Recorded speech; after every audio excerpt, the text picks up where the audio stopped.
नमस्कार, मैं माही मलिक सक्षम से सक्षम लाइव प्रोग्राम आओ हिंसा रोके में आपका बहुत बहुत स्वागत है। जैसे कि आप जानते हैं कि लास्ट सैटरडे को हमने यहाँ पे जेजे एक्ट पर बात की थी, लेकिन अभी हम यहाँ पे बाल शोषण पे बात करेंगे और मेरे साथ यहाँ पर हैं सक्षम एनजीओ के डायरेक्टर मिस्टर संतलाल। और सर, मैं आपका यहाँ पे बहुत बहुत स्वागत करती हूँ। Thank you. और आज आप बनी रहिए हमारे साथ। सर आपको एक बहुत अच्छी जानकारी देंगे, आपको क्या मुझे भी बहुत अच्छी जानकारी देंगे, और जो हमारे लिए बहुत ही ज़्यादा ज़रूरी है जानना, सारे जो नियम कानून होते हैं बच्चों से रिलेटेड, वो सब हम यहाँ पे जानेंगे। और सर हमको बताएंगे यहाँ पर बाल शोषण के बारे में। सर बताइए थोड़ा। थैंक यू माही। एक तो सबसे पहले कि आपका धन्यवाद, आज आप सहयोग के लिए हमारे साथ में हैं जी। और मैं सभी दर्शकों का भी अभिवादन करता हूं, स्वागत करता हूं, जितने भी लोग हमारे साथ में जुड़ रहे हैं और जो जुड़ने वाले हैं। और आज जो हम लोग चर्चा कर रहे हैं, एक्चुअल ये चर्चा कोई खास नहीं है, लेकिन करते सब हैं, लेकिन उसको और बेहतर कैसे कर सकते हैं। क्योंकि देश में यदि हम लोग देखते हैं तो बाल हिंसा सबसे ज़्यादा हो रही है। और बाल हिंसाओं में अगर हम यौन हिंसा की बात करते हैं तो वह कहीं ना कहीं उससे भी कहीं ज़्यादा भयावह है।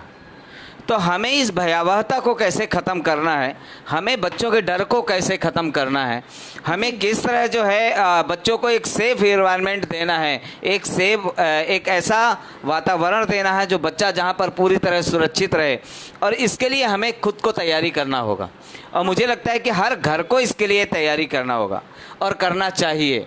क्योंकि हमारा कानून कितने भी आ जाए, मैं पहले भी बोला था और आज भी यही शब्द बोल रहा हूँ कि कानून कितने भी आप लेके आ जाइए, बड़ा से बड़ा कानून आप लेके आ जाएं, कैसे भी कानून लेके आ जाएं, लेकिन अगर आप खुद जागरूक नहीं होंगे तो यह निश्चित है कि आपका नुकसान होने ही वाला है। तो एक तो ये है कि आपको कैसे आप लोग इसको समझ पाएंगे, कैसे इसको देख पाएंगे, तो इस नज़रिए को देखना बहुत ज़रूरी है। और सुरक्षित माहौल की बात हम कर रहे हैं। हम बच्चों को अगर वो सुरक्षित रहेगा तो ये निश्चित है कि बच्चा खुश रहेगा। हाँ, अगर वो सुरक्षित रहेगा तो खुश रहेगा। तो ये तो सब पेरेंट्स की ज़्यादा जिम्मेदारी होती है कि वो बच्चे को सेफ रखें अपने, और कुछ ऐसे सेफ अनसेफ इस टाइप के कुछ रूल्स उनको फॉलो करवाने की कोशिश करें, उनको बताएं इस बारे में। तो और आगे क्या क्या करना चाहिए ऐसा कुछ सेफ? बिल्कुल मैं बिल्कुल सही कहा। एक तो सबसे बड़ी पेरेंट्स ही नहीं होते, बल्कि जिम्मेदार कौन है? जिम्मेदार हमारे बच्चों के इर्द गिर्द या बच्चों के लिए जो तैनात किए गए जो भी लोग हैं। हाँ। वो सच तो ये है कि वो सब इसके जिम्मेदार जी। वहाँ पे हम लोग भी जिम्मेदार हैं, वहाँ पर आम जनता भी जिम्मेदार है, वहाँ पे सरकार भी जिम्मेदार है। और सबसे बड़ी बात यह है कि वहाँ पर उस सिक्योरिटी के काम से जुड़े हुए, यानी बच्चों के हित के लिए, सर्वाधिक हित के लिए जो नियुक्त किए गए लोग हैं, वो सब इसके जिम्मेदार हैं। हाँ। और सबको अपनी जिम्मेदारी निभानी चाहिए। तो आज हम लोग जो बात कर रहे हैं वो हम लोग बात कर रहे हैं कि हम कैसे इसको और भी बेहतर समझ पाएंगे, कितना हम समझ पाएंगे। कुछ लोग हमारे लाइव में हिमांशु हैं, वो पॉक्सो की बात करते हैं। तो सर हम पॉक्सो की बात करेंगे, अगले शनिवार को हम लोग पॉक्सो पे ही आएंगे। हाँ। लेकिन ये पॉक्सो का ही एक पार्ट है और इसको समझना बहुत ज़रूरी है कि हम लोग शुरुआत में आज हम जो समझ बना रहे हैं वो हम लोग आज इसी काम से समझ बना रहे हैं कि हम अपने बच्चों को कैसे रख सकते हैं, हम उसका एनवायरनमेंट कैसे बना सकते हैं, हम अन्य चीज़ों को कैसे देख सकते हैं। हमारे यहाँ पे मोहम्मद मुख्तार आलम जी भी जुड़ चुके हैं। सर आपका भी बहुत बहुत स्वागत है आपका। और आपका तो बल्कि मैं तो कहूँगा आपका बहुत बड़ा मार्गदर्शन है हमारे लिए। मैं चूँकि हमारे सीनियर रहे हैं। अच्छा, और कहीं ना कहीं हमें जो है इन्हें अच्छा मौका दिया है, इनसे हाँ। काफ़ी कुछ मुझे सीखने का मौका मिला है मुख्तार आलम जी से। तो थैंक यू, आपका भी। हम लोग चर्चा में हैं आज। और हम लोग जब बात करते हैं कि बाल यौन शोषण की, तो हम सबसे पहले सुरक्षित रहें और खुश रहें कि जो पद्धतियां हैं, जो नियमावली है, हम उसको अपनाते हैं और उस पे आज हम लोग चर्चा करने जा रहे हैं। तो सबसे पहले का हम लोग बात करते हैं, अगर हम छोटे भीम की बात करते हैं, आपने देखा होगा कि हमारे यहाँ पे बहुत सारे कार्टून आते हैं टीवी में, जिसे हम लोग छोटा भीम के नाम से जानते हैं, जय बजरंगबली के नाम से जानते हैं। हाँ। और ये स्पाइडरमैन के नाम से जानते हैं। तो अगर हम इनकी बात करते हैं तो मुझे लगता है हमें अपने बच्चों की जो मानसिक स्थिति है उसको कमज़ोर नहीं करना चाहिए। हाँ। और सबसे बड़ी बात मैं पहले भी बोला था कि आपका बच्चों के प्रति मित्रवत व्यवहार हाँ। परिवार का सबसे ज़्यादा ज़रूरी है। और मैं फिर ये बात कह रहा हूँ कि जब माँ अपना पद छोड़ के, माँ का पद ही है माँ, माँ सबसे दुनिया का सबसे प्यारा शब्द है, दुनिया का सबसे स्नेह भरा शब्द है और दुनिया का सबसे मोटिवेशनल शब्द है, जिसमें लगाव होता है, एक जुड़ाव होता है। और माँ भी अगर ऑफिसर की तरह बैठ जाएगी, ऑफिसर की तरह अपनी लैंग्वेज यूज़ करने लगेगी, यानी बच्चों को बच्चा यदि समझने लगेगी, तो बच्चा अपनी बातों को माँ से नहीं बोल पाएगा। हाँ, तो सबसे पहली बात यह है कि बच्चा आपसे कैसे मित्रवत व्यवहार करेगा, कैसे आपको अच्छी सारी चीज़ें बता देगा। क्यों बच्चा जाके अपनी टीचर से बोल देता है लेकिन माँ से नहीं बोल पाता, अपने पिता से नहीं बोल पाता, अपनी बहन से नहीं बोल पाता, तो वो समझना। आज हम उन्हीं सभी चीज़ों पे बात करेंगे। आज हम उस सुरक्षा घेरा की भी बात करेंगे कि हमें अपने बच्चों का कैसे सुरक्षा घेरा बनाना है, उसके जिम्मेदार कौन है। और मुख्य रूप से आज हम लोग चाहते हैं कि आप अपने बच्चों को लेके बैठें, क्योंकि बच्चों को समझाने वाली चीज़ हम लोग बोलने जा रहे हैं कि बच्चों को कैसे समझ में आना चाहिए ये सारी चीज़ें। हम लोग अगला बात अगर करते हैं तो ये बात करते हैं हम लोग कि गर्ल्स को खासकर हम लोग कमज़ोर समझते हैं। हाँ, गर्ल्स और ये जहाँ तक अपने देश में हम लोग कह रहे हैं कि ये बहुत बुरी बात। भाई यानी बहन अगर 12 साल की है, 15 साल की है, 16 साल की है, इतना ही नहीं, अगर बहन 18 साल की है और भाई अगर 6 साल का है, भाई 5 साल का है, तो 6 साल वाले 7 साल वाले भाई को भी जब माँ बहन बेटी यानी बाज़ार जाती है तो माँ जब ये बात बोलती है कि वो भाई को साथ ले जा, हाँ। तो अपने आप में सुनने में अजीब लगता है। हाँ, कि वो सेफ्टी करेगा, वो भाई की सेफ्टी करेगा। हाँ। मेरी समझ में ये नहीं आ रहा कि वो 7 साल का भाई 18 साल की बहन की क्या सेफ्टी करेगा। हाँ, सही कह रहे हैं आप। हाँ, वो तो लड़ सकती है, एक दुश्मनों से लड़ सकती है या कुदृष्टि डालने वालों से लड़ने का जहाँ साहस होगा जिस बेटी में, वो तो अपने भाई की सेफ्टी में और परेशान हो जाएगी। हाँ। तो एक तरह की मानसिकता हमारे बीच दिमाग में जो है, वह कहीं ना कहीं मानसिकता जो है वो लोगों को यानी बेटियों को कमज़ोर बना देती है। हाँ, समाज हमारा ये सोचता है कि लड़कियों की सुरक्षा सिर्फ लड़के ही कर सकते हैं, ये नहीं सोचता कि लड़कियां अपनी सुरक्षा खुद कर सकती हैं। जब ये बात सोचने लग जाएंगे कि लड़कियां खुद अपनी सुरक्षा कर सकती हैं, तो फिर कहीं ना कहीं समाज में बदलाव आएगा। और लड़कियां अपनी ही नहीं, लड़कियां आपकी भी सुरक्षा करती हैं।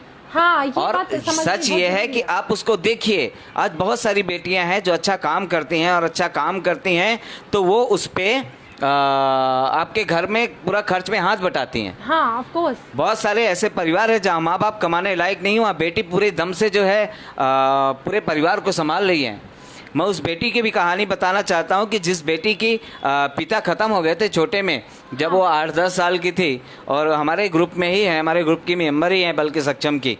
और उस बेटी ने जब 8-10 साल की उम्र में, उसकी छोटी बहनें थीं, छोटी बहनें थीं, भाई कोई नहीं था, दो बहनें और उससे छोटी थी, और 10 साल की उम्र में माँ के साथ में वो काम करना चालू किया और उसने दोनों बहनों की शादी की, दोनों बहनों की शादी की सबसे लास्ट में अपनी शादी की।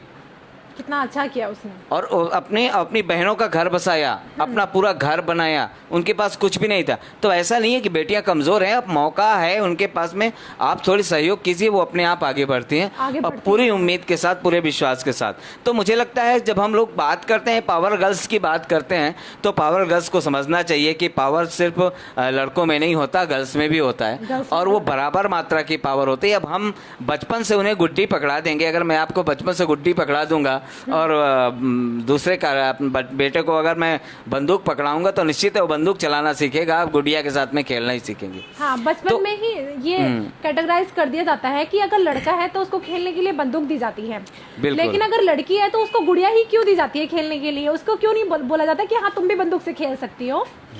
लेकिन आजकल लड़कियां बढ़ चढ़ के समाज में आगे हिस्सा ले रही हैं और बढ़ चढ़ के आर्मी में भी जा रही हैं, एजुकेशन में भी सबसे ज़्यादा मतलब पार्टिसिपेटेड हो रही हैं, आजकल आगे बढ़ने की निरंतर कोशिश कर रही हैं। हाँ, दूसरा बच्चों की प्रेरणा, बच्चों अब अभी समय तो छोटा भीम है, हाँ। छोटे छोटे जो कार्टून आते हैं, सिंचैन आता है। हाँ। सिंचैन को तो इंडिया में पहले बैन भी कर दिया था कुछ दिनों के लिए, वो इसलिए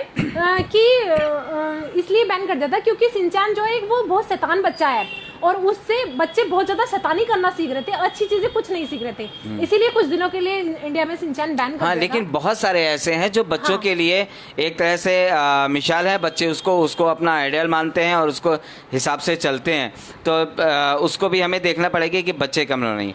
अब हम लोग मेन फोकस में आते हैं। मेन बात यह है कि हमारा जो बच्चा है, हमें देखना चाहिए कि हमें बच्चों को बताना चाहिए। कुछ चीज़ें ये हैं कि हमारे जो प्राइवेट पार्ट्स हैं, अगर हम उसकी बात करते हैं, यानी आपका चेहरा है, यानी मुंह है, आपका चेस्ट सीना है, आपका आगे का भाग है और पीछे का भाग है, बैक भाग है आपका, इस जगह पे यदि अपने बच्चों को हम लोग नहीं बताएंगे कि बेटा ये आपके प्राइवेट पार्ट्स हैं, आपको यहाँ पर कोई गलत नीयत से आपको छूता है या गलत नीयत से आपको टच करने की कोशिश करता है, तो उसके लिए हमेशा हमें सावधान रहना चाहिए। आपको अगर कोई है तो आप तुरंत अपने घर में बताएं, आप हमें बताओ। तो माँ अगर बात करती है तो उसको समझना चाहिए। इस तरह की चीज़ें जो आज हम लोग बात कर रहे हैं कि हम लोग सेफ टच और अनसेफ टच की जो बात कर रहे हैं, तो हमें ये देखना पड़ेगा कि सेफ है क्या और अनसेफ क्या है। तो अनसेफ किसे कहेंगे और सेफ किसे कहेंगे, और वो कौन कौन से भाग हैं, तो वो तो भाग खासकर सब लोग जान रहे हैं। तो मुझे लगता है कि अपने बच्चों के साथ में इस चीज़ को शेयर करना। आप एक और भी बहुत अच्छी बात मैं आपको बता दूं कि आपके स्कूल में अब तो टीचर भी बता रहे हैं। टीचर 5वीं क्लास के में, चूँकि हमने तो दिल्ली बाल आयोग की तरफ से बहुत सारे स्कूलों को हम लोगों ने कवर किया था। क्राई की तरफ से, चाइल्ड राइट्स यूनियन की तरफ से हम लोगों ने बहुत सारे कैंपेन किए थे, उसमें हम लोग जो है बात कर रहे थे। तो वो हम लोगों ने बहुत सारे स्कूलों को कवर किया था। उसमें बहुत सारे बच्चों ने बताया था हमें कि हमारे स्कूल के टीचर भी हमें बता चुके हैं, हमारे अध्यापिका भी बहुत अच्छा बताती हैं। तो मुझे लगता है कि इसको और निरंतर करना बहुत ज़रूरी है, क्योंकि हिंसा, बाल हिंसा और खासकर बाल यौन शोषण जो बाल यौन हिंसा जो होती है, वह पूरे जीवन के लिए कलंक बन जाती है। और एक बात और भी है, मैं तो फिर ये बात बता रहा हूँ कि आपको एक चीज़ को याद रखना कि जिम्मेदार इसका हिंसक व्यक्ति है जो बच्चों के साथ हिंसा करता है। जिम्मेदार वो है, ना कि जिम्मेदार वो है जिसके साथ हिंसा हुई है। हमारे समाज में क्या है, जिस बच्चे के साथ में हिंसा हुई है उसको व्यंग कसेंगे, उसको ताने कसेंगे, उसको समाज में सही ढंग से जीने ही नहीं देंगे, उसको आते जाते है दृष्टि से देखेंगे। लेकिन मेरा कहना यह है कि आप उसके साथ क्यों नहीं यह बर्ताव करते जिसने उसके साथ कुकर्म किया है या जिसने ऐसा गलत काम किया है। लड़कियों को अगर लड़की के साथ बुरा हो रहा है तो लगभग उसी को ही बुरा कहते हैं, लेकिन उसको बुरा नहीं कहते जो बुरा कर रहा है। पता नहीं क्या समाज में लड़कियों को अगर उसके साथ कुछ बुरा हुआ है तो उसी को बुरा ठहरा देंगे कि हाँ ये गलत है, इसके साथ गलत हुआ, तो ये नहीं मानेंगे कि उसके साथ गलत हुआ है। बल्कि उस लड़के को बुरा बोलना चाहिए, या लड़की को जिसके साथ भी गलत हो रहा है, जो गलत कर रहा है उसको गलत बोलो ना, तभी तो समाज में बदलाव आएगा, तभी सुधार। और ये दोनों जगह होता है, ऐसा नहीं कि सिर्फ लड़कियों के साथ होता है, जी। ये लड़कों के साथ भी होता है। लेकिन ये लड़के खासकर अपनी बात को छिपा लेते हैं, सार्वजनिक नहीं करते। बहुत कम केसों का खुलासा होता है, 1-2 केस हमारे पास भी आए थे ऐसे। और लेकिन लड़कियों की बात तो अब ये है कि लड़कियां धीरे धीरे जागरूक हुई हैं, पावरफुल हुई हैं। और उन सभी लड़कियों को हम सैल्यूट करते हैं, सलाम करते हैं, नमस्ते करते हैं, दिल से उनको प्रणाम करते हैं, जो लड़कियां अपनी बात को खोल के बोल रही हैं और लड़ रही हैं और ऐसे लोगों को चैलेंज के साथ में उनको सजा दिला रही हैं। तो जो सजा दिलाने की जो चीज़ें हैं वो हमें समझना होगा कि खाली सजा दिलाना ही पर्याप्त नहीं है। बिल्कुल अगर जड़ से इन चीज़ों को समाप्त करना है तो हर घर के व्यक्ति को, हर घर की माँ को, हर घर के पिता को, हर घर के भाई को होशियार होना होगा, तैयार होना होगा और इस तरह के जो चैलेंज है उनको सामने रखना होगा। उसके साथ में ही हमें आगे की अपनी तैयारी करना होगा, तभी वो बच्चे शेप हो पाएंगे। तो हम लोग जब इसकी बात कर रहे हैं कि हमारा बच्चे का कैसे हम लोग सुरक्षा घेरा बनाएंगे, शुरुआत से ही बच्चों को इस बात की जानकारी, बिल्कुल रितु रानी आपने बिल्कुल सही कहा कि हमें शुरू से ही इस तरह के बच्चों की बात करना चाहिए। डॉक्टर मुख्तार आलम जो बता रहे हैं कि गर्ल्स ही नहीं बल्कि बॉयज़ भी हैं, बिल्कुल समान है और मैं इस बात को दोहरा भी चुका हूँ कि दोनों समान हैं।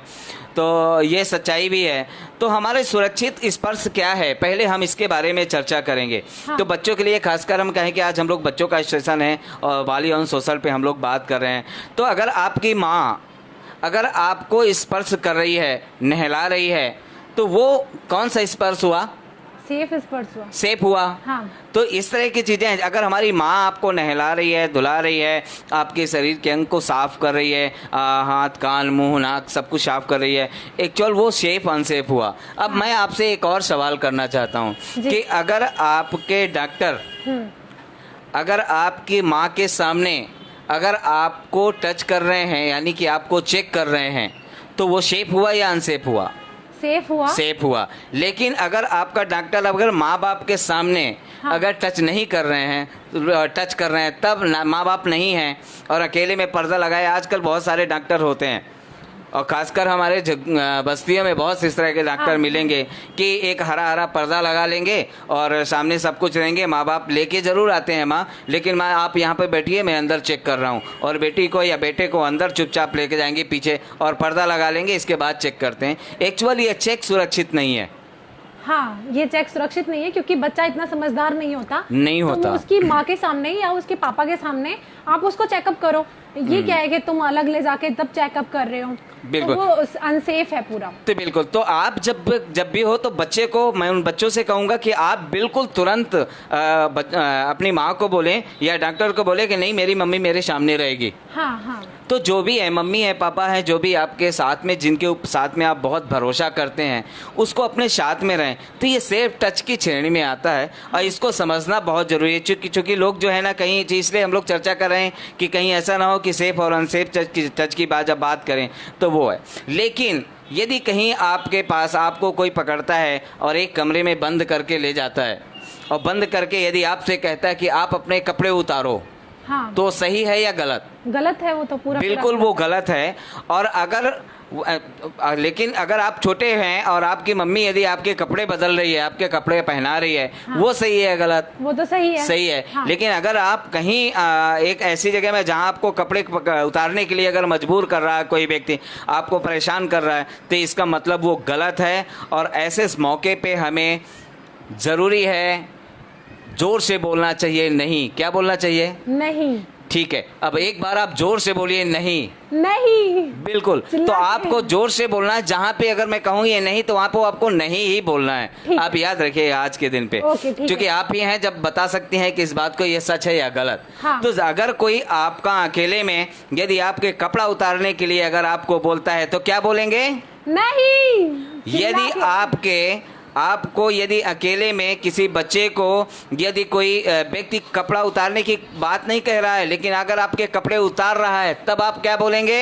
नहीं। बिल्कुल, तो आपको नहीं बोलने की आदत सीखना पड़ेगा और इतनी तेज से बोलना है कि आवाज कमरे के बाहर तक जाए और लोगों को पता चले, बच्चे के साथ कुछ गलत हो रहा है या कुछ गलत होने वाला है, तो उससे ना आवाज से पता चल जाएगा कि हाँ। वरना बच्चे अगर वो आंखें दिखा के डराने की कोशिश करेगा, तुमको ऐसे चुप रहने के इशारे भी करेगा, तो बच्चे डर जाएंगे इस चीज को। ऐसे अगर कोई बड़े आंखें करके घूर देते हैं बच्चों की तरफ, तो बच्चे डर जाते हैं। तो इस तरीके के नहीं करके बच्चे अगर चिल्लाएंगे तो शायद हो सके कि कोई हेल्प करने के लिए आ जाए।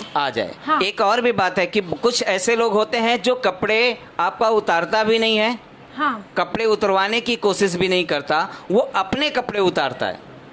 हाँ, तो और अगर वो अपने प्राइवेट यानी कि कपड़े उतार के अपने प्राइवेट पार्ट से यदि आपको दिखाता है, वह भी हिंसा की श्रेणी में है और उसके लिए भी हमें नहीं बोलना है और तुरंत अपने घर में जाकर के बताना होगा, या अपने जिसे आप सबसे ज़्यादा चाहते हैं, जो आपका सबसे नियरेस्ट व्यक्ति है, जो आपको सबसे ज़्यादा जिसे आप पे भरोसा है, आपको उसको बताना। एक और भी होता है माही जी कि हम लोग खासकर परेशान होते हैं। हम स्कूल जाते हैं और कुछ ऐसे शरारती लोग होते हैं जो हमारी कॉपी में या हमारी किताबों में गंदी गंदी अश्लील फ़ोटो दबा देते हैं। हाँ। खासकर हम लोगों ये जो है, ये सारा बच्चों से रिसर्च हम लोग देख करके बात कर रहे हैं। तो कुछ लोग ऐसे भी होते हैं जो गंदी फ़ोटो तो दबा देते हैं, कुछ लोग मोबाइल पे आजकल आपको अश्लील वीडियोस दिखाते हैं। हाँ, क्योंकि बच्चे आजकल ऑनलाइन पढ़ाई कर रहे हैं। हाँ। तो अभी कुछ दिनों पहले मैंने एक कहीं सुना था कि एक लड़की को कोई लड़का कॉल करके बार बार उसको परेशान कर रहा था।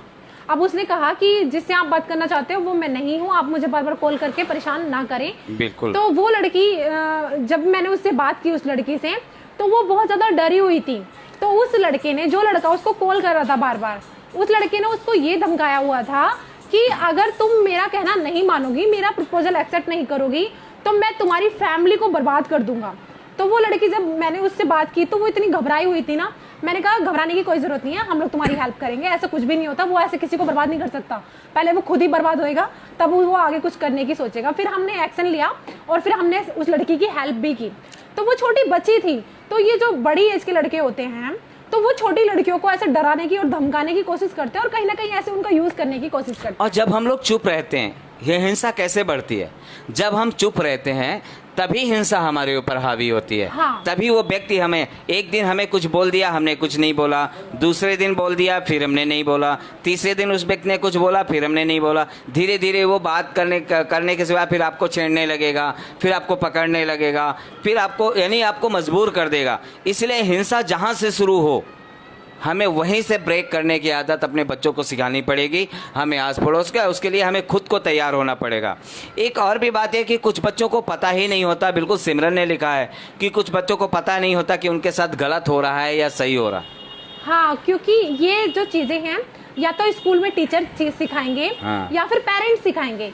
अगर पेरेंट्स फ्रेंडली जोन में हैं बच्चों के साथ, वो बहुत ज़्यादा फ्रेंडली नेचर करते हैं, उनके साथ बातें करते हैं, सारी बातें, अगर गुस्से में बात करेंगे तो बच्चे डरेंगे कि नहीं हम अपने पेरेंट्स को नहीं बता रहे अगर कहीं कुछ गलत हो रहा है तो। लेकिन अगर वो फ्रेंडली नेचर रखते हैं अपने बच्चों के साथ और वो तो सारी बातें अपने स्कूल में जो हुआ, किसने कैसा बिहेव किया, किसने कैसा बिहेव नहीं किया, तो वो सारी बातें आके पेरेंट्स के साथ शेयर करेंगे। और मेरा मानना है कि पेरेंट्स को हमेशा बच्चों के साथ बहुत ज़्यादा फ्रेंडली होना चाहिए, ताकि आप ये पता लगा सके कि कौन सा फ्रेंड या फिर कोई टीचर, ऐसा नहीं है कि टीचर मिसबिहेव नहीं करते बच्चों के साथ, बहुत सारे टीचर भी ऐसे होते हैं जो बच्चों के साथ मिसबिहेव करते हैं। वो काफ़ी सारे लोग हो सकते हैं, समाज में कोई भी हो सकता है कि बच्चों के साथ मिसबिहेव करे। तो अगर आप अपने बच्चों के साथ फ्रेंडली रहेंगे तो वो बच्चे आपके साथ वो चीज़ें शेयर करेंगे और कहीं फिर आप अपने बच्चों को ये चीज़ के लिए अवेयर करोगे कि क्या सही है और क्या गलत है। तो इस तरीके से बच्चों के साथ फ्रेंडली होना बहुत ज़रूरी है। बहुत ज़रूरी है। दूसरा, जब कहते हैं कि जब हमें पता ही नहीं होता गलत, तो मैं उन बच्चों से कहूँगा कि आपको जो भी चीज़ आपको अपने हिसाब से अच्छी ना लगे, हाँ, अगर आपको अच्छी नहीं लग रही है तो मुझे लगता है उसको तुरंत हमें बोलना चाहिए, उसको बताना चाहिए, उसको रोकना चाहिए। अगर आपको पसंद नहीं है, आपने देखा होगा कुछ ऐसे भी बच्चे होते हैं जो किसी के साथ में, मम्मी पापा हैं, किसी ऊपर बहुत भरोसा करते हैं और कहते हैं बेटा इसके साथ चले जाओ, वो बच्चा कहता नहीं मुझे इसके साथ नहीं जाना। इसका मतलब माँ को समझना चाहिए, वहीं पर बैक करना चाहिए कि कुछ कारण होगा, हाँ, बच्चा क्यों नहीं जानना चाह रहा। और वो अगर आप पूछते क्यों नहीं जानना चाह रहे, क्यों नहीं जाना चाह रहे उसके साथ, तो फिर हमें सोचना पड़ेगा, फिर उससे बात है कि अगर वो बच्चा नहीं बचाता तो उससे जोर ज़बरदस्ती करने की ज़रूरत नहीं है, उसे प्यार करने की ज़रूरत है। और प्यार करेंगे, दुलार करेंगे, इसके बाद धीरे धीरे जब आप दोस्ताना संबंध बनाएंगे तो आपको बताएगा। तो कभी कभी बच्चे कहते हैं कि मुझे इसके साथ जाना अच्छा नहीं लगता, हाँ, मैं इस स्कूल की इस वैन में नहीं जाऊंगा, पापा मैं आपकी साइकिल में चला जाऊंगा, मैं पैदल चला जाऊंगा। तो हमें सोचना पड़ेगा कि हमारा बच्चा आखिर ऐसा क्यों कह रहा है, कैसे कह रहा है। तो हिमांशु जी बता रहे हैं कि कानून की मदद मिलेगी। बिल्कुल कानून की मदद मिलेगी, हम लोग बताएंगे और इस पर चर्चा करेंगे और लास्ट में एक चर्चा करेंगे, अभी चूँकि हम लोग अभी शुरुआत कर रहे हैं। तो थैंक यू आपके मार्गदर्शन के लिए। तो आप कमेंट पढ़ने हाँ लगे। ठीक है, तो ये कमेंट्स है, हिमांशु जी लिखे हैं किसी के साथ कुछ गलत हुआ हो तो माही को बताएं, माही कानून की मदद मिलेगी। ज़रूर मदद मिलेगी और उस मदद के लिए ही हम लोग सब काम कर रहे हैं। अगर किसी का कोई ऐसा बच्चा है, अगर किसी प्रकार की तकलीफ है, अगर आप खुल के सामने नहीं आ पा रहे, हाँ। तो हमारी पूरी टीम है और वो पूरी टीम काम करती है और वो पूरी तरह काम करेगी और काम करती ही रहेगी। तो थैंक यू। हाँ, एक्चुअली हमारा सक्षम एनजीओ बच्चों के प्रोटेक्शन और महिलाओं के प्रोटेक्शन को लेके ही काम करता है। तो अगर आप हमारे पास अपनी प्रॉब्लम लेके आएंगे तो जाहिर सी बात है हम आप सबकी हेल्प करेंगे। बिल्कुल। तो थैंक यू आपके सजेशन के लिए। तो हम लोग बात कर रहे थे कि अगर बच्चा आपका ऐसा कुछ है कि अनसेफ महसूस कर रहा है, वो किसी के जानना नहीं चाहता है, किसी की वैन में नहीं जानता है, स्कूल वैन में नहीं जाना चाहता, या मुझे ये व्यक्ति पसंद नहीं है, मुझे ये टीचर पसंद नहीं है, तो कम से कम हमें जो है उसके बारे में जानना चाहिए। और ख़ासकर हम लोग कुछ ऐसे लोग होते हैं जो और भी अलग अलग तरीके से आते हैं, तो हम उस पर भी चर्चा करेंगे कि वो कौन कौन से तरीके होते हैं जहाँ पर की बात है। लेकिन उससे पहले जहाँ इस तरह की जब घटनाएं होती हैं तो हमें अपने आप को, बच्चों से खासकर निवेदन है कि वो अपने आप को यह देखें कि बच्चा का सबसे क्लोज कौन है।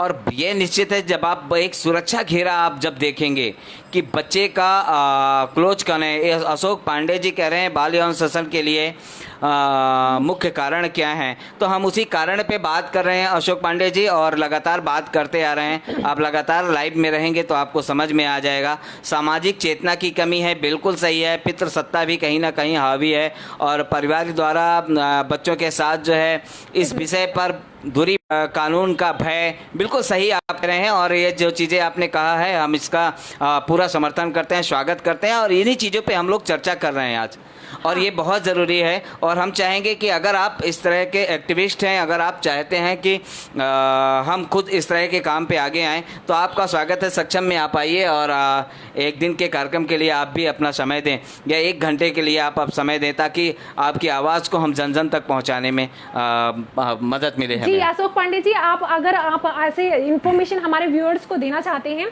तो आप हमारे साथ यहाँ पर आ सकते हैं, और आप अपने जो विचार हैं वो लोगों के सामने रख सकते हैं, और ऐसी इन्फॉर्मेशन सबको बता सकते हैं। बिल्कुल। तो हम लोग जब सुरक्षा घेरा की बात करते हैं तो सबसे पहला सुरक्षा घेरा हमारा परिवार होता है, और परिवार में बच्चों का कौन सबसे अजीज होता है बच्चों को पता है। हाँ, तो आप बच्चों को ये मत सिखाएं कि मुझे बता दें, ये मत सिखाएं तो उसे बता दें। खासकर जब छोटे बच्चे से पूछेंगे आप सब घर में सबसे ज्यादा किसे प्यार करते हो, तो कहेगा मैं अपने डॉगी को प्यार करता हूँ। हाँ, छोटे बच्चे तो है ना। कुछ लोग घर में बिल्ली पालते हैं, वो कहते हैं नहीं, पर मैं बिल्लियों को, म्याऊं को ज्यादा प्यार करता हूँ। हाँ। तो इसका मतलब वो उससे तो नहीं बता सकते, तो आपको फिर बताना होगा नहीं हम लोगों में कौन है जिसे आप सबसे प्यार करते हैं, जिसे आप सब कुछ बता सकते हैं, जिसे आपको शर्म नहीं आती है, जिसे आप डर नहीं लगता है आपको बच्चों को अपने आप को बताना होगा। और ऐसे अगर बच्चों को अगर आप बताएंगे तो मुझे लगता है वो बच्चा फिर आपको बताएगा। बिल्कुल सही बात है कि आपका नज़दीक कौन होगा, या तो आपकी मम्मी होगी या पापा होंगे। हाँ, पापा या मम्मी में से ही बच्चे निश्चित है। अच्छा, कुछ ऐसे लोग होते हैं कि पापा मम्मी घर पे नहीं होते, खासकर दोनों काम पे जाते हैं कुछ परिवारों में। हाँ। तब कौन होगा? आपकी दीदी हो सकती है। हाँ, है ना। या मम्मी पापा को हमेशा बच्चों को फ़ोन अपना नंबर दे के रखें, याद करा के रखें, घर का एड्रेस उनको हमेशा याद रहे, आपका फ़ोन नंबर उन्हें हमेशा याद रहे। आप ऐसे कुछ खास और अपने घर के आस पड़ोस की पहचान भी बहुत ज़रूरी है। ऐसी कुछ ज़रूरी जो इन्फॉर्मेशंस होती हैं, जैसे माता पिता का नाम, घर का एड्रेस, फ़ोन नंबर, ये सब चीज़ें बच्चों को ज़रूर याद करानी चाहिए। अगर मान लो कहीं ऐसा भी होता है कि आप बच्चे के साथ जा रहे होते हैं, मार्केट जा रहे होते हैं, और बाय मिस्टेक बच्चा खो जाता है, तो और वो किसी दूसरे पर्सन को मिल जाता है, तो वो बच्चा ना अपनी इन्फॉर्मेशन बता देता है। अगर बच्चे को आपने ये सब चीज़ें नहीं याद करवाई हुई हैं या नहीं बताया हुआ है, तो बच्चा नहीं बताएगा, और कहीं ना कहीं आप अपने बच्चे को मिस कर देंगे और खो देंगे। तो ये सब बताना ज़रूरी होता है। और ऐसा कुछ होता है कि बच्चों को जो बच्चे स्कूल जाने लग जाते हैं, तो उन बच्चों को ना एक खास कोई सिंबल होता है, या फिर कोई एक ऐसा सेंटेंस होता है जो बच्चों को याद कराएं। कि ऐसा होता है कि कभी कभी बच्चे जैसे स्कूल जा रहे होते हैं, तो उनको ना एक चीज़ याद कराएं कि कभी भी अगर हमारे नाम पे तुम्हें कोई स्कूल से लेने जा रहा है, या कोई ऐसे किडनैपिंग के भी बहुत सारे केस सामने आते हैं, तो अगर ऐसा कुछ सीन है तो आप अगर हम एक लाइन जो माता के द्वारा बोली हुई होती है कि ये लाइन स्पेसिफिक आप याद करो, अगर वो कोई तुम्हें कोई लेने आएगा तो वो तुम्हें ये लाइन बोलेगा। हाँ, एक कोड, हाँ, जिसे कहते हैं सुरक्षा कोड जो होता है। सुरक्षा कोड अपने बच्चों को बता के रखें कि अगर मेरे अलावा तुम्हें कोई और लेने आएगा, अगर वो ये वाली लाइन तुमको बोलेगा तो तुम उसके साथ आ जाना, अगर तुम्हें ये लाइन नहीं बोलेगा तो तुम कभी भी ऐसे किसी के साथ नहीं आना। तो इस तरह की जो चीजें होती हैं वो बच्चों को खुद से ही सिखाना। एक और भी आपने जो बताया ना, इससे और भी एक चीज याद आई कि आप सुरक्षा कोड तो बता रहे हैं, जैसे कि आपने कहा कि बच्चे को आपने सिखा दिया कि बेटा अगर मैं कभी घर से स्कूल लेने नहीं आ पा रही हूँ, तो अगर मैं किसी को भेजती हूँ स्कूल, हाँ, तो वो बोलेगा कि 1 नंबर, हाँ, यानी कि एक आपका कोड हो गया। अच्छा, आपका नंबर है तो 1 नंबर, तो आप समझ लेना 1 नंबर है, इसका मतलब मैंने कहा है। हाँ। लेकिन वो बच्चा, और आपको ये कोड बदलना होगा, हाँ, क्योंकि बाय द वे आपके उस कोड को कोई जान ले, हाँ, हाँ, या बच्चा किसी से धोखे से बता दे, या बच्चा ही अपने फ्रेंड सर्कल में बता दे, कि बच्चों को पता नहीं होता, कोई पूछ रहा अच्छा उसका माँ का कोड क्या है। हाँ, हाँ, हाँ, हाँ। है ना। तो इसलिए कोड को चेंज करना भी बहुत ज़रूरी है, और दूसरा बच्चे को भी बताना बहुत ज़रूरी है कि नहीं, आपको किसी और को बताना नहीं है। तो इस तरह करके एक कोड भी रख सकते हैं जिससे कि आपका बच्चे जब भी आप जाएंगे तो आप जाएंगे किसी को भेज रहे हैं तो वो बात करें, या फिर आप कहते हैं कि नहीं फ़ोन से पहले बात करवा दे। हाँ, तो अगर बात करवा के फिर पता चल जाए कि हाँ, बच्चे को ये सब चीजें सिखानी बहुत जरूरी हैं कि अगर तुम किसी के साथ आ रहे हो तो पहले हमसे बात कर लो, उससे बोलो कि हाँ मेरे मम्मी पापा को फोन लगा के बात करवा दो। एक और भी बात है, हम लोग बात कर रहे हैं अगर सुरक्षा की बात करें तो अभी हम सुरक्षा घेरे पे ही हैं, हम हाँ। सुरक्षा घेरे पे ही आपसे बात करेंगे, लेकिन थोड़ा सा और भी है कि आपके ट्यूशन टीचर हैं, आप जितने भी दर्शक मुझे देख रहे हैं मेरी आवाज़ को कोशिश कीजिएगा कि और लोगों तक ज़रूर पहुंचाइएगा। जी जी। आपके मुझे लगता है कि बच्चों के पेरेंट्स जो है स्कूल पे निर्भर कम, स्कूल के बाहर जो आपके ट्यूशन टीचर हैं, कोचिंग है, आप उस टीचरों पे ज़्यादा निर्भर रहते हैं। हाँ। पहली बात तो अपनी निर्भरता स्कूल पे पहले फिक्स करें। दूसरी बात यह है कि स्कूल का टीचर यदि गलत करता है तो उसके कहीं ना कहीं उसका रिकॉर्ड स्कूल में होता है या एजुकेशन डिपार्टमेंट के पास में होता है।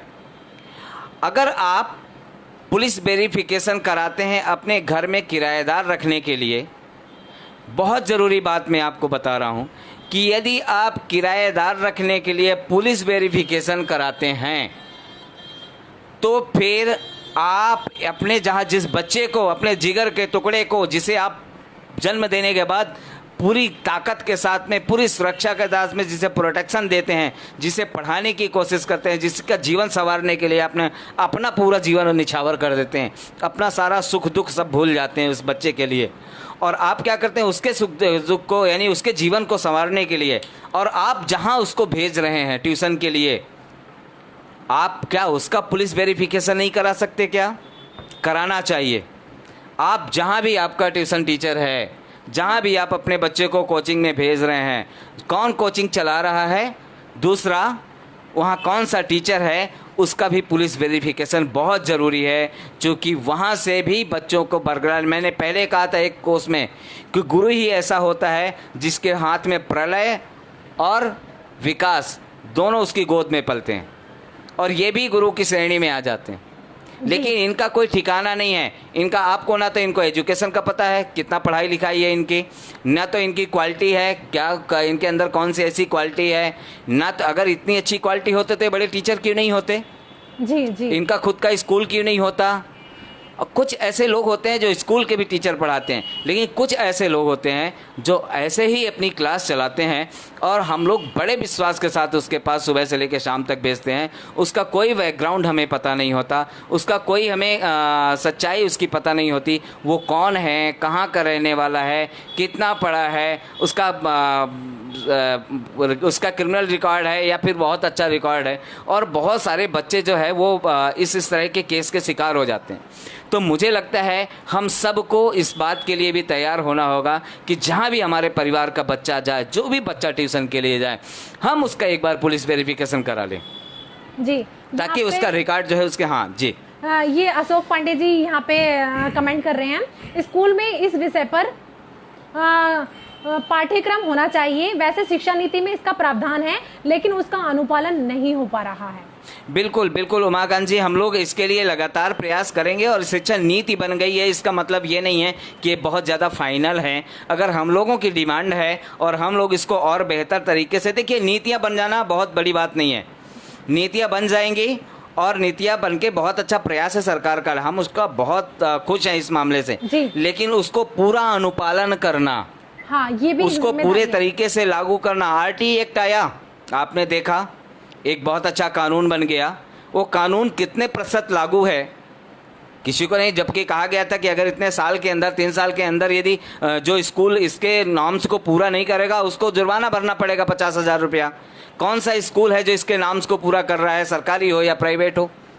हाँ, उसके नाम्स को पूरा कोई कर ही नहीं पा रहा। तो एक्चुअल क्या है ना कि हम लोग भी बहुत पीछे रहते हैं, तो हमें भी जागरूक होना होगा। खैर, हम अपने मुद्दे पे बात करते हैं, क्योंकि अगर हम लोग समय से बटे हैं। एक उमाकांत उपाध्याय जी भी हैं और उन्होंने भी आज हमें लिखा है कि आज नए ज़माने के अनुसार बच्चे को बहुत एक्टिव बनाना ज़रूरी है। बिल्कुल उमाकांत जी, हम आपका सपोर्ट करते हैं और हम लोग भी प्रयास करते हैं, और आप भी, हम चाहते हैं कि आप हमारे साथ आएँ या हम आपके साथ हैं, हम मिल कर के कुछ प्रयास करते हैं जितना भी हमसे संभव हो सकेगा। आज हम एक चैनल के माध्यम से प्रयास करते हैं, कल और भी बहुत सारे आयाम होंगे हमारे, हम उसके माध्यम से एक्टिव बनेंगे। जो काम आप कर रहे हैं वो बहुत अच्छा है। थैंक यू आपको कार्यक्रम को देखने के लिए और कार्यक्रम की सराहना करने के लिए। हमें उम्मीद है कि आपका प्रोत्साहन हमें और जज्बा, हमारे जज्बा को मजबूत करेगा। तो हम लोग बात कर रहे हैं सुरक्षा घेरा की। तो बच्चे का सबसे पहला सुरक्षा घेरा, तो बच्चे को बोलें और उसे पता करें कि बच्चा घर में किससे भरोसा करता है सबसे ज़्यादा। आप बच्चे से पूछें। इसके बाद अगर वो कह दिया माँ को, अच्छा दूसरा कौन है, तो पिता हो गया, ठीक है, माता पिता घर पे हो गए। अब स्कूल पे जाएगा। हाँ।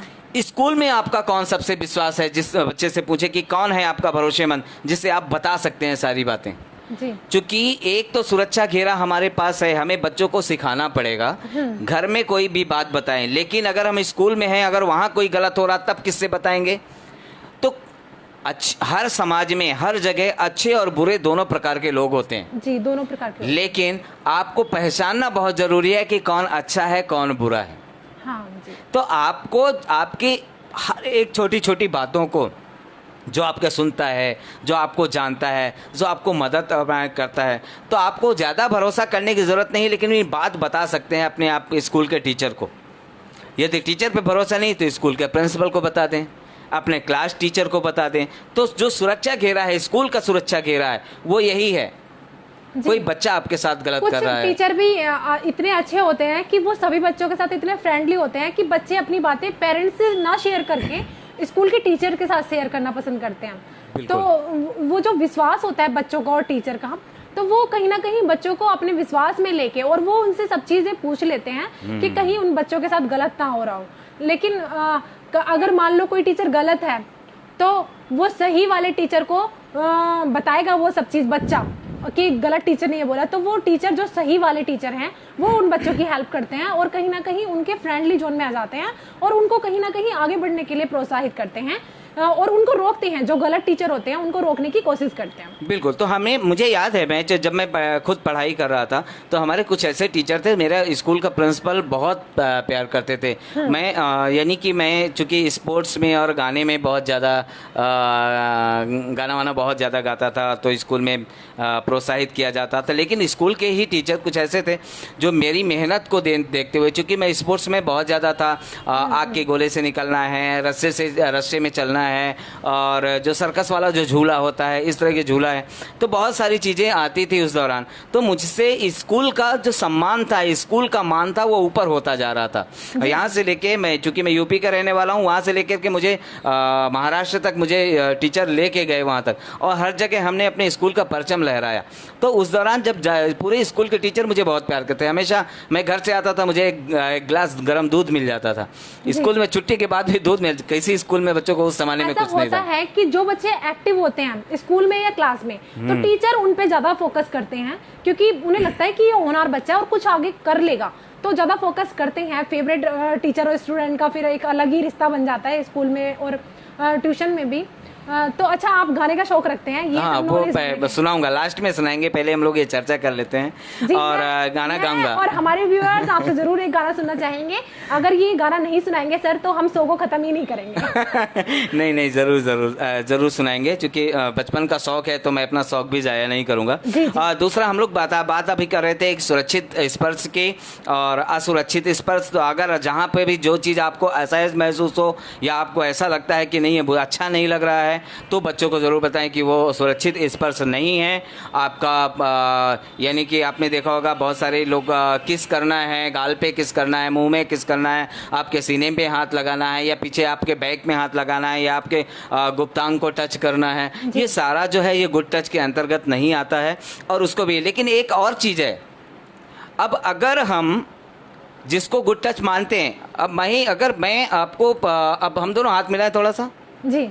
अगर हम लोग हाथ मिला रहे हैं, और अगर ऐसा हाथ मिला रहे हैं और हाथ मिलाने के बाद अगर मैं आपको चुपचाप ऐसे कर रहा हूँ यानी कि आपकी जो ये गुदली है और हाथ मिलाने के, अगर मैं ऐसे ऐसे आपको चुपचाप कर रहा हूँ या आपका हाथ ऐसे ऐसे दबा रहा हूँ, इसका मतलब है आपको इसके लिए भी सावधान होना पड़ेगा। जी, ये बैड टच के अंतर्गत ही आता है, क्योंकि मुझे तो पता है, लेकिन बच्चों को इस चीज के लिए बहुत ज्यादा हमें जागरूक करना चाहिए, उन्हें बताने चाहिए ये सब चीजें, कि अगर कोई आपका हाथ ऐसे आपके साथ हैंडशेक कर रहा है, हैंडशेक कोई भी कर सकता है और हम किसी को मना भी नहीं कर सकते, तो अगर वो हैंडशेक के बहाने आपके हाथ को दबा रहा है या फिर ऐसे हाथ को मतलब कुछ भी इस तरीके से गलत एक्टिविटी आपके हाथ के साथ कर रहा है, तो समझ लो वो बैड टच है, गुड टच के अंतर्गत नहीं आता। हाँ, तो खासकर जो स्कूलों में बताया जा रहा है वो गुड टच सिर्फ कहाँ बताया जा रहा है? आपका माउथ है, हाँ, आपका चेस्ट है, आपका बैक है, या आपका आगे का गुप्तांग जो स्थान है, यानी कि जो सबसे ज्यादा हम जिन अंगों को ढक के रखते हैं, हाँ। एक्चुअल ये माना जाता है। लेकिन इतना ही जरूरी नहीं है, आपके हाथ में भी आपके हाथ को ऐसे टच करना या थोड़ा इशारे करना, इशारा स्वरूप दबाना, वो भी बैड टच के, आपको उसको अच्छा नहीं लगेगा। अगर आपको अच्छा नहीं लगता तो आप अपने घर में या जिससे आप भरोसा करते हैं आप उससे जरूर बताइए कि हमें अच्छा नहीं लगता, ये व्यक्ति हमारे साथ ऐसा करता है। हाँ। कुछ लोग ऐसे भी होते हैं कि आपके कंधे पे हाथ रखते हैं और आपके कंधे पे हाथ रखने के बाद ऐसे ऐसे करेंगे। जी, तो एक बार माने हाथ रख दिया, एक बार हाथ थपकी देना वो एक अलग बात है, लेकिन आपको बार बार कंधे पे हाथ रख के सहलाना वो उचित नहीं है। हाँ, तो मुझे और लगता है उस चीज को लेके गलत फील आ रहा है, हाँ। तो वो बैड टच है, गुड टच नहीं होगा। इवन कुछ लोग आंखों से भी गंदे गंदे इशारे करते हैं, तो वो भी बैड उसमें ही आता है कि हाँ, अगर आपको लग रहा है कि ऑकवर्ड लग रहा है कि हाँ ये इंसान या ये व्यक्ति क्यों ऐसे हमारी तरफ कर रहा है, तो वो भी एक गलत उसमें ही आता है। आप इन सब चीजों को लेके सावधान हो जाइए और अपने बच्चों को भी इस चीज के लिए सावधान कीजिए, खास करके जो लड़कियां होती हैं। अब मैं आपको बताती हूँ कि मेरी एक फ्रेंड थी, वो मैं पूरा क्लियरली नहीं बताऊंगी, तो वो गई हुई थी कहीं ट्यूशन सेंटर में गई हुई थी, और जो एक टीचर थे उसके, वो उसको मतलब हमेशा परेशान करते रहते थे कि पेन लेने के बहाने, कॉपी लेने के बहाने उसके हाथ को गलत गलत तरीके से टच करते थे, और फिर आंखों से भी गलत गलत इशारे करते थे कहीं अगर वो दिख जाती थी तो फिर उसको ये सब चीज़ें बहुत ऑकवर्ड लगती थी, और वो फिर वैसे रोने लग गई थी कि मतलब अब मैं क्या करूं, मैं कैसे आगे बढ़ूंगी अगर इस तरीके का बिहेव कोई मेरे साथ करेगा तो। फिर क्या हुआ था कि फिर किसी सीनियर पर्सन को मैंने उसकी हेल्प की, मैंने उसको बोला कि आप अपने किसी सीनियर पर्सन को हम बोलते हैं इस चीज़ को, और वो कहीं ना कहीं उस इंसान को रोकेगा इस चीज़ के लिए। तो फिर ऐसा हुआ, फिर हम दोनों ने मिलके डिस्कशन किया कि हम किसको, कौन ऐसा व्यक्ति है जो हमारी हेल्प करेगा। तो एक हमारे मुंह भोले भाई हुआ करते थे, हमने उनको ये चीजें बताई अच्छे से कि ऐसे ऐसे चीज है, और ऐसे ऐसे वो मतलब हमको ऑकवर्ड लगता है कि ये गलत है। उस लड़की ने मतलब पूरा डिटेल में उन भैया को बताया, भैया लगते हैं वो हमारे, तो उन्होंने फिर जाके अच्छा खासा एक्शन लिया उस पर्सन के खिलाफ। फिर जब एक्शन लिया गया, पूरी कमेटी बैठी गई कि ये गलत है, इस तरीके से लड़कियों को नहीं करना चाहिए, तो फिर वो इंसान उस लड़की के आगे पीछे कहीं नहीं भटका, कहीं दिखते भी नहीं थे, फिर गलती से भी नजर नहीं आते थे। जो हमेशा आगे पीछे कहीं ना कहीं नजर आते थे और कुछ ना कुछ गलत इशारा करते हुए नजर आते थे, फिर नहीं दिखाई दिए। तो ऐसा होता है कि लड़कियों को इस चीज के लिए जागरूक होना चाहिए, खुद के लिए आवाज उठानी चाहिए। ये सब चीजें सहन करने की जरूरत नहीं है, ये तुम्हारी लाइफ है, आगे बढ़ो, कोई किसी दूसरे के सहारे तुम नहीं बढ़ रहे हो आगे, तो अपने लिए एक्शन लेना सोचो, सीखो एक्शन लेना। बिल्कुल। और साथ ही अब गले लगाना है, कुछ लोग गले लगाने का बार बार जिनको आदत होती है, तो वो भी हमें देखना पड़ेगा कि गले लगाना है। लेकिन अब आपकी मम्मी, आपके पापा आपको गोद में ले रहे हैं, आपको गले लगा रहे हैं, तो वो सुरक्षित है या असुरक्षित? वो तो सुरक्षित है। लेकिन अगर आपको कोई बाहरी व्यक्ति और गले लगाने के समय आपको खींच रहा है, तो वो आपका सुरक्षित है या असुरक्षित? असुरक्षित है। लेकिन ऐसे समय में हमें कहना क्या चाहिए? नहीं। बिल्कुल। तो हमें नहीं शब्द है, इसलिए मैं बार बार आपको याद दिला रहा हूँ कि आपको नहीं को याद रखना। मैं बीच में कभी भी पूछ सकता हूँ आपसे। हाँ, क्योंकि ना का मतलब ना ही होता है। बिल्कुल। कुछ मैं बताती हूँ, सॉरी मैं आपको इंटरप्ट कर रही हूँ, लेकिन मैं कुछ बताना चाहूंगी यहाँ पे ऐसा होता है कि कुछ लड़के लड़कियों को प्रपोज करते हैं और वो सोचते हैं कि कमजोर है, कहीं ना कहीं मान जाएगी, डराएंगे धमकाएंगे तो मान जाएगी। और कुछ लड़कों का कहना ये होता है कि ना का मतलब हाँ होता है, लेकिन मैं तुमको बता दूं ये चीज कि ना का मतलब ना ही होता है। अगर कोई लड़की ना बोल रही है तो वो ना ही है, जबरदस्ती उनके पीछे नहीं पड़े। अपना प्रपोजल आप किसी और के पास लेके जाएं, अगर वो एक्सेप्ट करती है तो ठीक है, नहीं करती है तो फिर आप रहने दें, क्योंकि ये गलत है। अगर आप किसी के साथ फोर्सफुली आप रिलेशनशिप में आ रहे हो, फोर्सफुली किसी को प्रपोज कर रहे हो, तो ये बिल्कुल सरासर गलत ही है। तो मेरे ख्याल से लड़कियों को बहुत ज्यादा सचेत होना चाहिए इस सब के लिए। और कहीं ना कहीं ऐसा होता है कि ऐसा नहीं है कि लड़के ही गलत होते हैं, कहीं ना कहीं लड़कियां भी गलत होती हैं जो लड़कों का मिसयूज करती हैं। तो मेरे ख्याल से दोनों को ही अपने लिए सावधान होना चाहिए और इन सब चीज़ों को समझना चाहिए। बिल्कुल। अच्छा, दूसरा मैं एक तो ये मम्मी पापा जब आपको टच करते हैं या आपके गले लगाते हैं, वो आपका प्यार करते हैं, वो प्यार एक अलग तरीका होता है। लेकिन आपके जब आप कभी किसी दोस्त से अपने ताली देते हैं या उस दोस्त से बात करते हैं, हाथ मिलाते हैं, वो सही है या गलत? अगर दोस्त है आपको उसके साथ सेफ फील हो रहा है, हाँ, तो बिल्कुल सही। अगर आपको सेफ फील हो रहा है हाँ, तो सही है। लेकिन अगर आपको ऐसा लगने लगे कि नहीं ये गलत फील हो रहा है हाँ, या मुझे अच्छा पसंद नहीं है, हाँ, तो उसकी निगाहें या उसका छूने का तरीका, तो आपको उसको तुरंत जो है उसको बोलना पड़ेगा और जोर से बोलना पड़ेगा नहीं। बिल्कुल। और साथ ही माता पिता के साथ में बोलना चालना बात करना वो सब ठीक है, और उसको लिए हमें जो है बात करना पड़ेगा। जहाँ पर आपका सुरक्षित महसूस हो वहाँ आपको तुरंत जो है इस पर जो हमारे लिए सुरक्षित है, यानी कि आपको जैसे हमने अभी बात बताया कि बहुत तेज़ से दबाना है या आपको भींचना है। जैसे हमने बताया कि अभी गले लगाना है, गले तो लगाना ठीक है, लेकिन आपने तुरंत ज़बरदस्ती भींचना है, उसको ज़ोर से दबाना है हाँ। या उसको खरोंच लगाना है, लात मारना है, काटना है, धक्का मारना है, चुटकी काटना है, बाल खींचना है। एक्चुअल ये जो है सारी चीज़ें जो है ये सुरक्षित नहीं है और ये अनसेफ टच के अंतर्गत आती है। हाँ, और इसको भी हमें समझना पड़ेगा, इसको हमें जानना पड़ेगा। हमारा समय भी बहुत ज़्यादा हो रहा है और हमें टाइम बहुत कम है, इसलिए हम जल्दी जल्दी बात कर रहे हैं। दूसरा हम लोग बात करें आपको अच्छा ना लगने वाला जो भी स्पर्श है, जैसा आपने अभी बताया बिल्कुल सही है, और वो है हमारे जो निजी अंग हैं, वो जैसा आपने स्कूल में भी खासकर बताया जाता है और हम भी आपको यही बता रहे हैं कि आपका मुँह है, चेस्ट है, आपके गुप्तांग है, पीछे का भाग है। अगर कहीं भी ऐसी जगह अगर आपको कोई ज़बरदस्ती टच कर रहा है या छूने का प्रयास कर रहा है तो वो गलत है और उसके लिए हमें जोर से नहीं बोलना पड़ेगा। साथ ही हम लोग जो है अभी हम लोग बात कर रहे हैं गुड टच की, फिर यह है कि आपका सहलाना है, हाथ मिलाना है, यानी कि क्या सच क्या है, अच्छा क्या है, ये हमें समझना है। अब मैं जो बात कर रहे हैं, सहलाना है, थपथपाना है या आपको किस करना है, चूमना है। अब चूमना है तो अब मम्मी आपको किस कर रही है जी, वो तो सेफ है, उसमें कोई दिक्कत नहीं है। आप गोद में पापा भी लेकर के आपको गोद में ले रहे हैं, किस कर रहे हैं, वो ठीक है। लेकिन बाहरी व्यक्ति, अगर बाहरी व्यक्ति आपको इस तरीके की हरकत करे तो वो अनसेफ है। आप सेफ है। लेकिन खासकर एक हमारे यहाँ पे रिवाज बहुत अच्छा है, बहुत अजीब सा, मुझे अच्छा नहीं कहूँगा लेकिन कितना अजीब है कि जब भी कोई आएगा अच्छा अंकल को किस कर दे।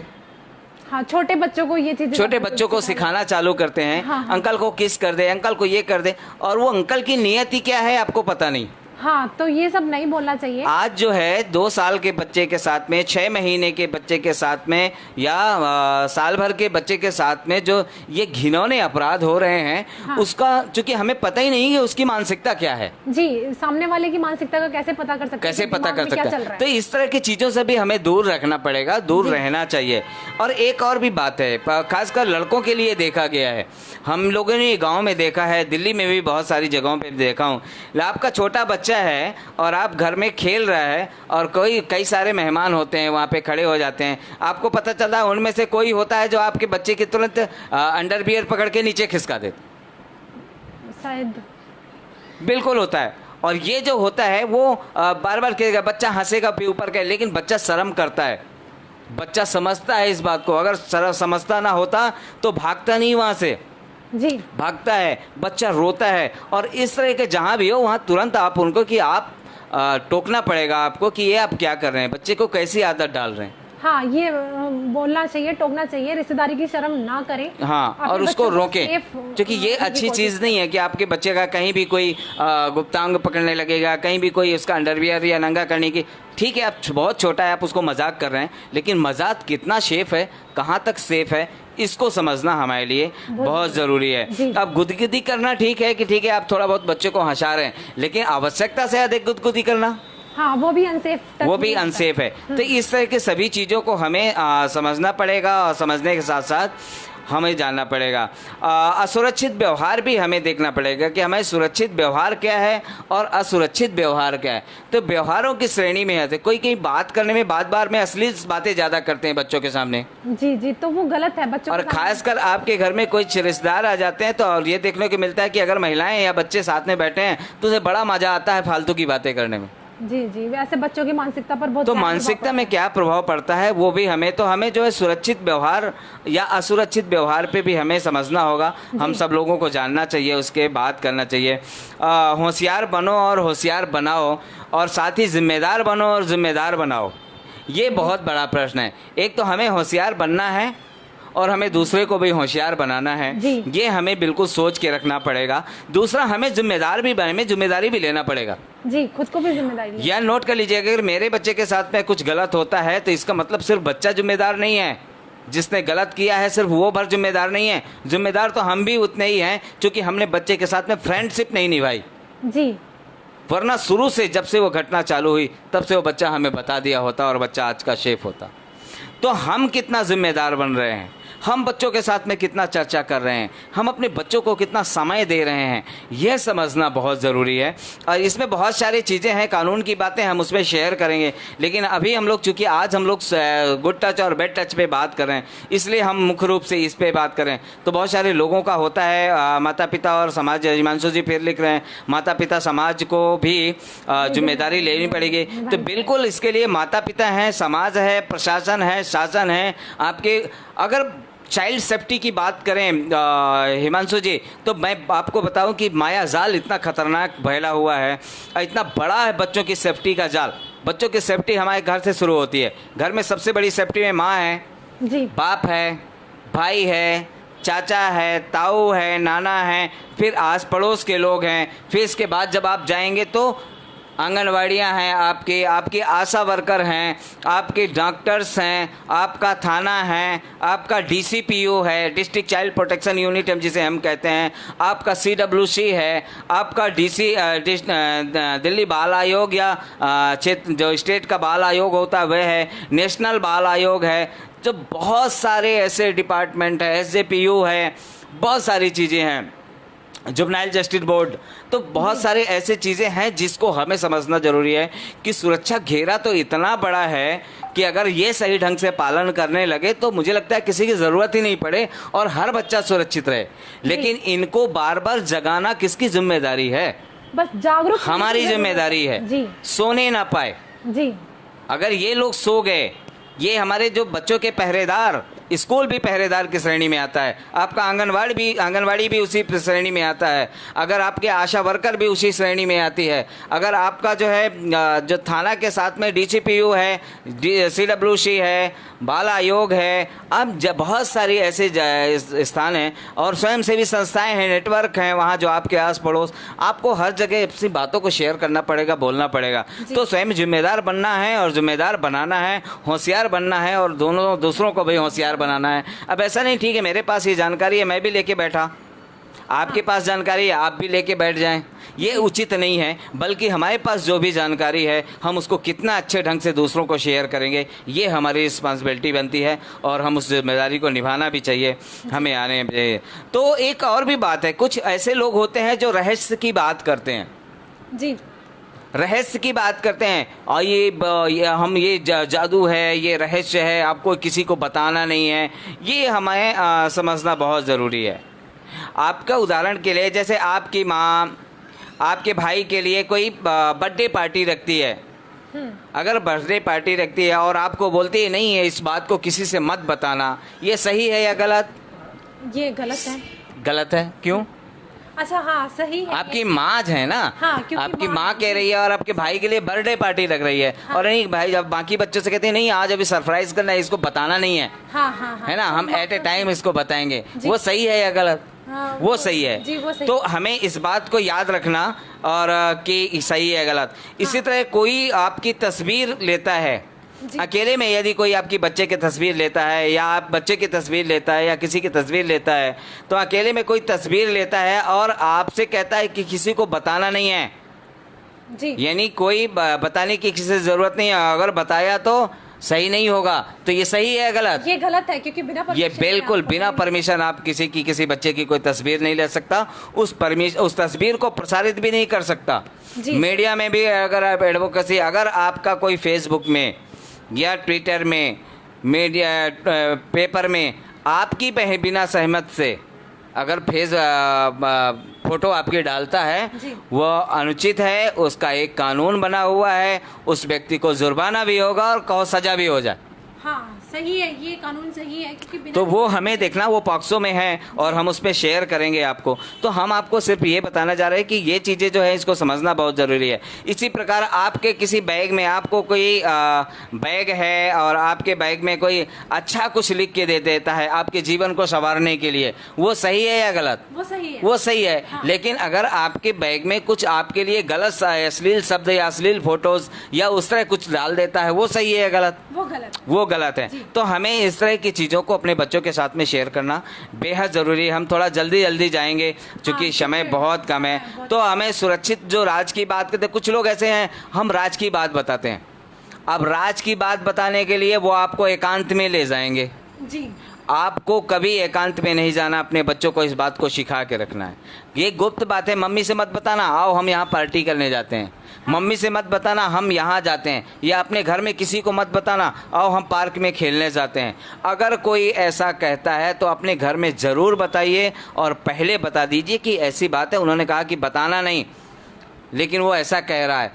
फिर बाकी फैसला मम्मी करेंगी, पापा करेंगे, आपका घर का व्यक्ति करेगा कि एक्चुअल ये गलत है या सही है, फिर उसके साथ क्या करना है क्या नहीं करना। एक्चुअली बिना मम्मी पापा की परमिशन के बच्चों को कहीं नहीं जाना, कहीं नहीं जाना। अगर कहीं जा रहे हैं तो परमिशन लेके ही चले जाए। बिल्कुल। तो आपने तभी मैं कह रहा हूँ कि आपका सही और गलत की पहचान हमें ज़रूर करनी होगी और ये हमें बच्चों को ये बात सिखानी होगी कि अगर कोई व्यक्ति आप कहता है कि नहीं मम्मी पापा से मत बताना, यहाँ जाना है, चलो यहाँ मिलेंगे, चलो चुपचाप घर से निकलना दरवाज़ा खोल के और हम यहाँ से वहाँ चलेंगे, वहाँ जाके खाएंगे, पार्टी करेंगे, पिकनिक करेंगे। अगर कुछ ऐसा होता है तो बच्चों को सर्वाधिक सिखा के रखें कि वो पहले आपसे बात करें। अगर आपसे बात करेगा तो आप, लेकिन आपकी मम्मी पापा, यदि आपके आस पड़ोस के कुछ लोग आपकी मम्मी पापा से पूछ के कि चलो मेरी बेटी बच्चे भी जा रहे हैं, आपके बच्चे को भी हम साथ में लेके जा रहे हैं, जाना चाहता है बच्चा, भेज दो, तो अगर मम्मी पापा की सहमत से है तो वो चल जाता है।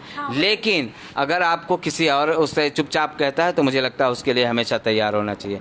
एक और भी बात है कि राज की बात तो करते हैं, कुछ लोग आपको ब्लैकमेल करते हैं बच्चों को। ब्लैकमेल ऐसा करते हैं कि किसी कारणवश आप जो है स्कूल नहीं गए, रास्ते में गए और आपने स्कूल बंक कर दिया जी।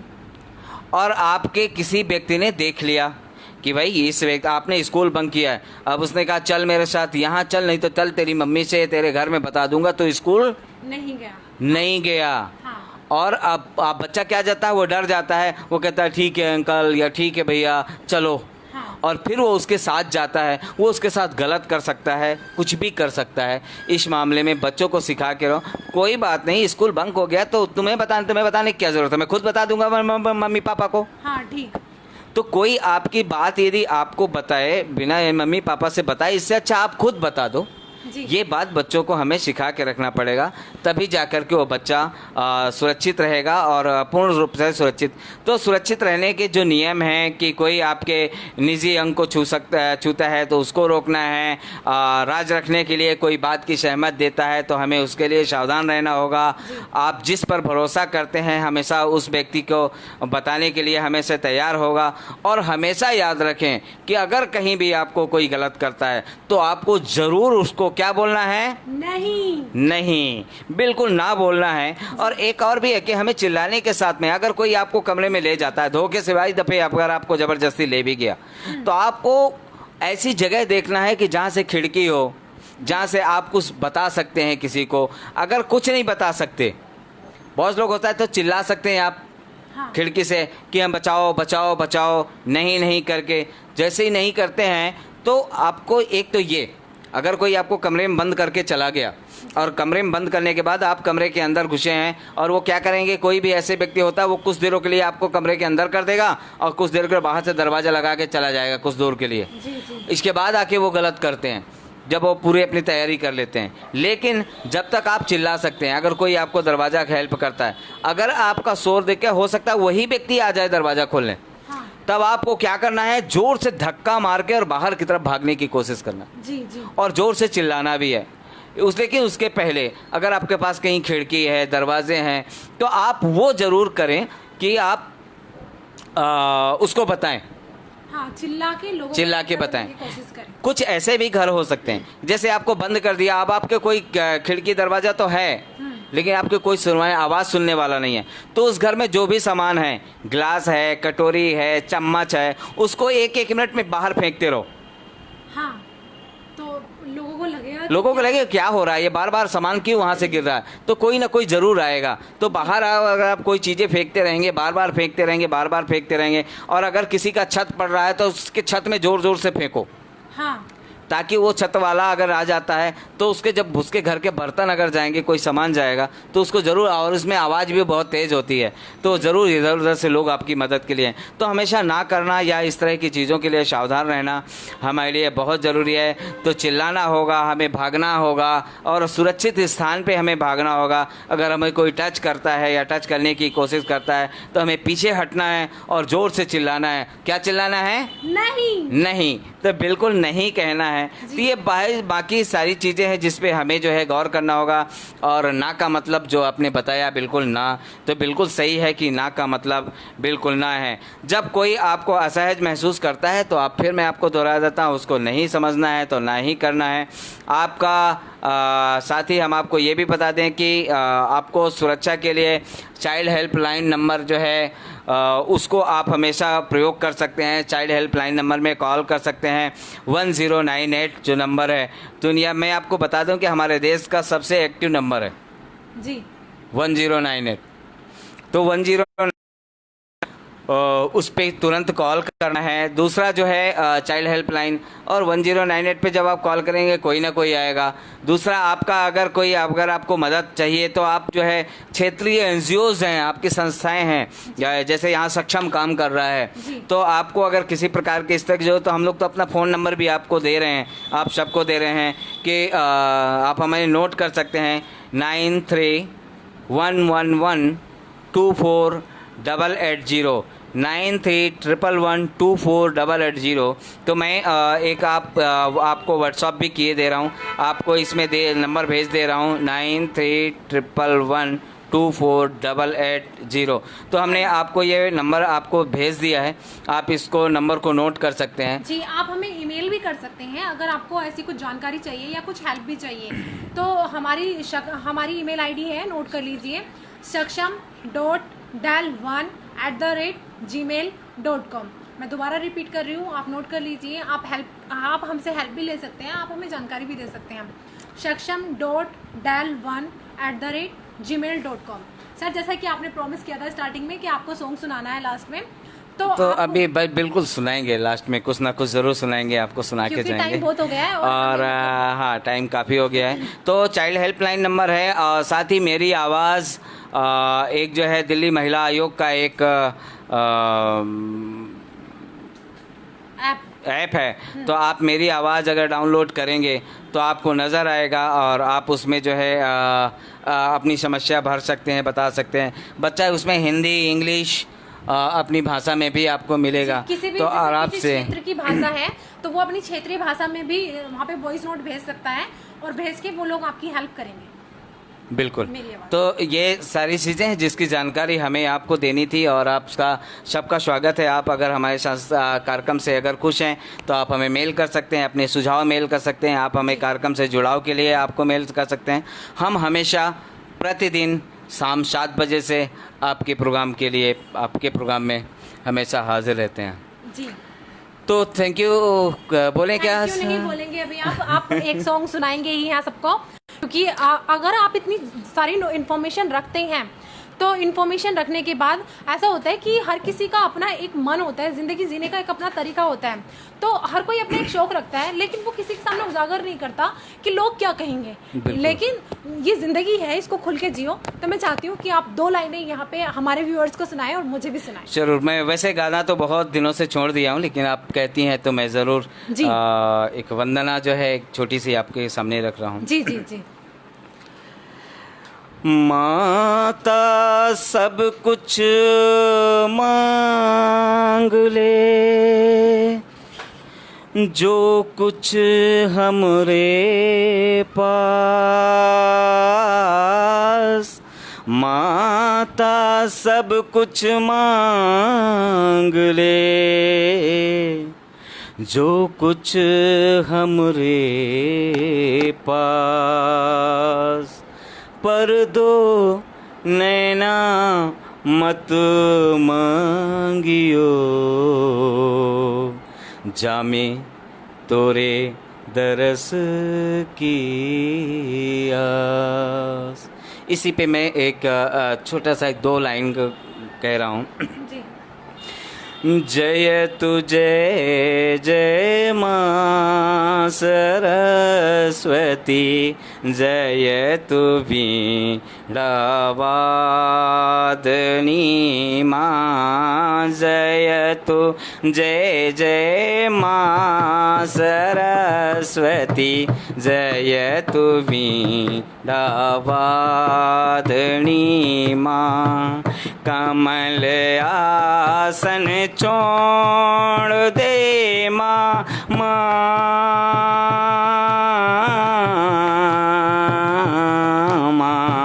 कमल आसन छोड़ दे माँ, देख जन के दुर्दशा माँ।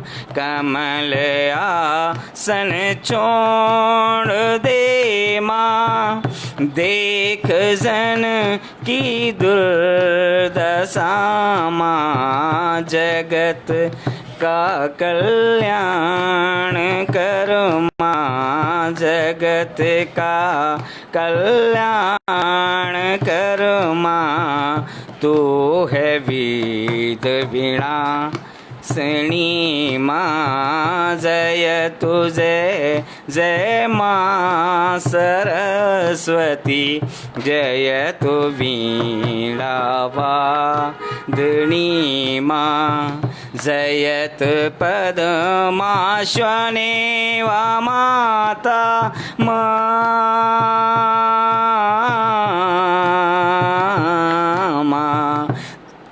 जयत पद्मास्वने वा माता, जयत शवावरदायिनी माँ। जगत का कल्याण कर माँ, शांति की सरिता बहा माँ। तू है वेद वीणासनी माँ, जय तु जय जय माँ सरस्वती, जय तु वीणावादनी माँ। वाह, बहुत अच्छा, इतना अच्छा गा लेते हैं आप, और मुझे आज पता चला। हाँ, तो मैं तो बहुत तारीफ कर रही हूँ आपकी कि आपने इतना अच्छा गा दिया, और मुझे तो लगा भी नहीं था कि इतना अच्छे सुर मिला लेते हैं आप। और यहाँ पे आपने सरस्वती वंदना कही है, जो कि बहुत अच्छा है। सरस्वती जी सबके लिए बहुत आपके गले में विराजमान है actually Saraswati ji. Thank you. इसी के साथ हम विराम लेना चाहेंगे, और हम और कल हम फिर मिलेंगे जी। कल हम शाम 7 बजे इसी टाइम एक विशेष कार्यक्रम के साथ में। तब तक के लिए नमस्कार।